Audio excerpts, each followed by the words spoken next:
Toyota 1000 Desert Race, second round of this year's South African Off-Road Championship, has emerged over the years as the toughest event on the South African off-road calendar. But that doesn't stop competitors from all over South Africa and neighbouring territories in a wide variety of unlikely-looking machinery from converging on the start in Freiburg to put themselves and their machinery through the test of courage and endurance.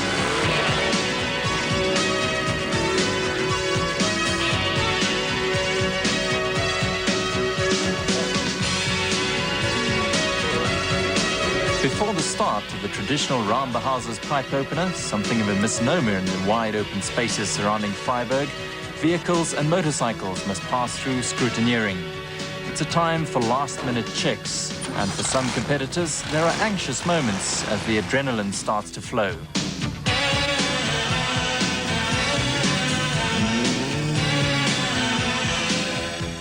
The Toyota Desert Race was first run in 1975, and some previous winners provide a who's who of off-road racing in South Africa.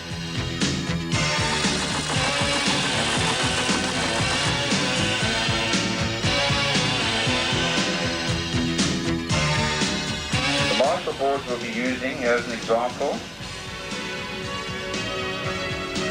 When you see those boards, obviously you must stop. And I think when you see one of those warning boards, believe it. After last-minute instructions from clerk of the course John Salters, the traditional round the houses section gets underway. First man flagged away on the 69-kilometre stretch is Gavin Orbell in the Motortech single-seater. The first section is used to determine the starting positions for the next day's racing and is important for drivers and riders who are expected to do well in the murderous second and third racing sections to follow.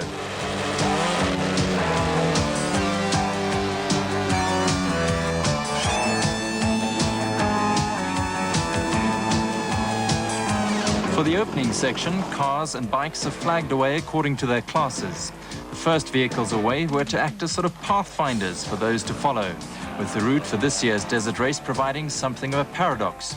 The recent heavy rains and floods in the Western Transvaal were to turn sections of the route into quagmires, and water and mud, not the normal sand, was soon to become public enemy number one for many competitors.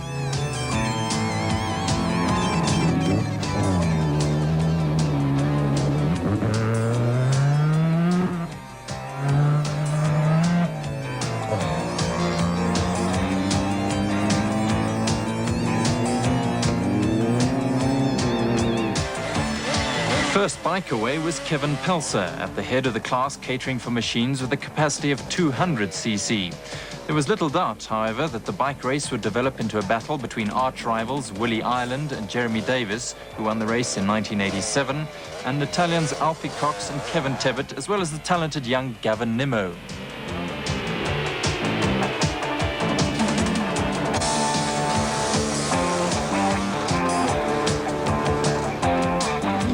As they settled down to the task ahead of them, car and bucky crews, along with the riders, soon encountered the contrasts that were to make this year's Toyota 1000 probably the toughest yet.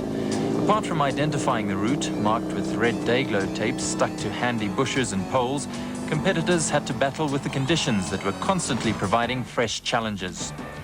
Slow and bumpy sections with rocks and deep ruts would suddenly give way to fast open terrain, only to be followed by mud and slush. But that is what the off-roaders expect, and it's all part of the fun and games.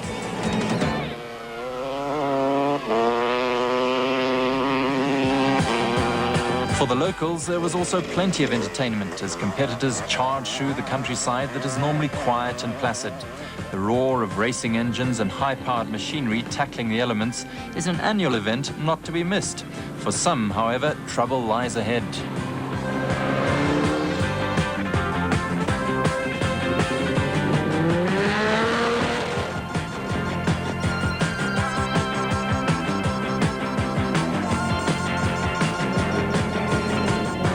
Did anyone say this was a desert race?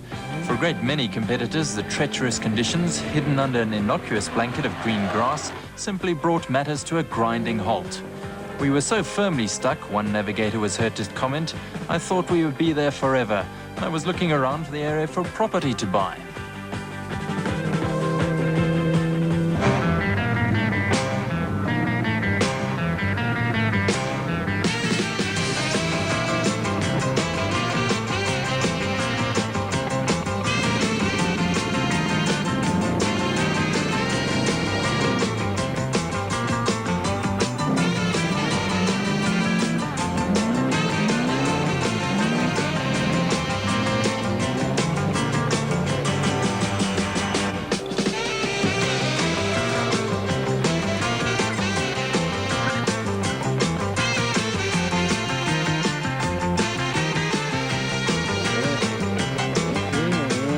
Even the bikers were not immune to getting stuck, as John Moore was to find to his cost.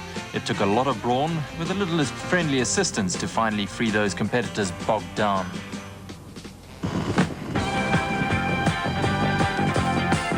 For others, however, it was plain sailing as they steamed towards a respite that the finish line offered.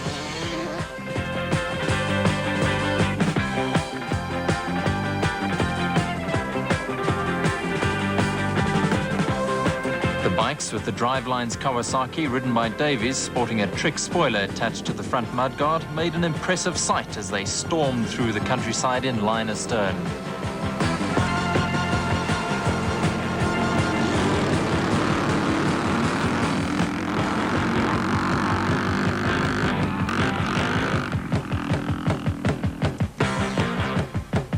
Former South African rally and off-road champions Hannes Grobler and Piet Swanepoel grabbed pole position for the second racing section in the Nissan Safari. They were followed by Klaus Degener and Till Hanneman, with local favourites André Kok and Koos Coetzee setting the third fastest time. Gavin Nimmo was the quickest of the bikers, followed by locals Stanley Jacobs and Willie Island.